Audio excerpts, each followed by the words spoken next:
Okay, welcome on my blog from Paul Tees.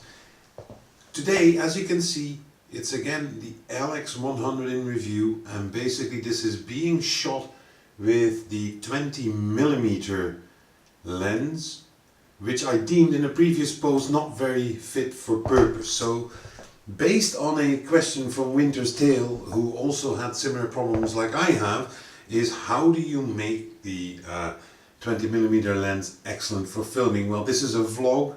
This is going to be quite static today, so I'm not normally in the frame myself because simply this lens starts hunting. It really is, you have to stand perfectly still. So cameras do stand still. So today, what I did yesterday was a vlog about the LX100. Today we're going to see on manual focus. I've put the lens on manual focus.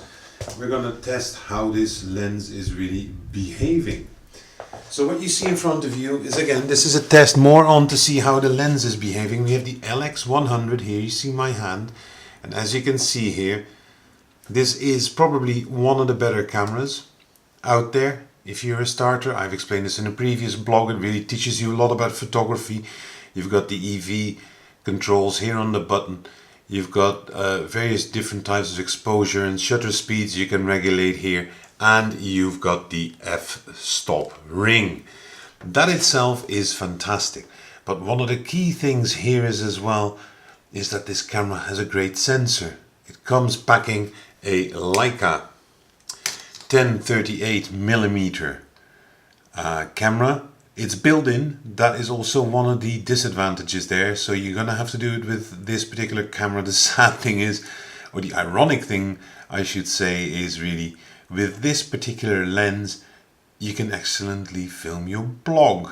That is one of the things. But let's go back to the camera. The f-stop goes all the way from 1.7, which makes it really good for night photography, or in this case for portrait photography. I've really, in a previous blog I did on this one, unfortunately my pictures couldn't be converted into the edit reel I had, but 1.7 is excellent for portrait photography, all the way up to f16, which makes it very good for shooting during daylight into the sun. Yeah, you get the same as you have at night. You get the suns looking like stars in the beams and all this kind of stuff.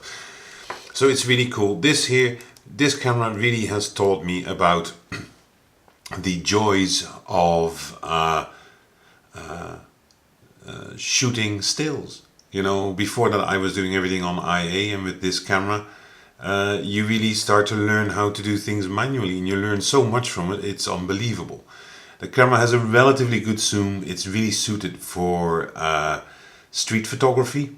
It's suited for normal portrait photography, bit of micro photography, sports, and really nature, birds and all this kind of stuff you simply can't do on this camera because the lens isn't equipped with it.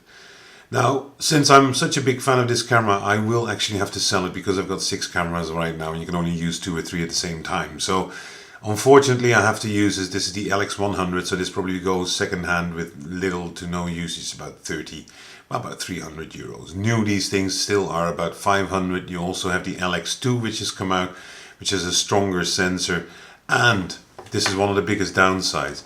The actual built-in display here is not a touch display, so you really have to control it here via your buttons. It's quite easy, but it isn't ideal. This is also one of the, I would say, one of the big negatives on this camera. It's got no touch screen, and however great the lens is, it's too bad that you don't have any kind of option to upgrade it or change it. Those are the two bad things about it. For the rest, this camera is really a beast in what it works. The control manual itself is quite simple. It's not as extensive as, for instance, on the G7 or on other Lumix parts. There's a few menus missing. It still comes with the Wi-Fi connectivity, so from that part it also is very good, to be honest. So from my point of view, this camera is really ideal for people like me who started out with photography relatively late, but who really wanted a decent camera to learn some of the basic techniques with, and that's what this camera does. Now, you can also have here the manual autofocus is on the side here. It's easy to overlook but it really makes life different. And this is what I really liked about this. This is probably the biggest selling point of this camera, is it does have all the technical bells and whistles that you really need, but it's also got the analog controls, much like the Fujifilm. So with this, I'd like to conclude not only my little review of the LX100 as a rerun, but also let's see how the 20mm Panasonic lens is behaving on autofocus with limited movement. If we now turn it up to my personal head, you will see, ooh, there I am, I'm looking pretty good. But as you can see, once I start moving, you quickly see that at times it does focus, and at other times, here it goes 1, 2, 3, 4. It takes another 3-4 seconds. So for moving objects like myself, not ideal.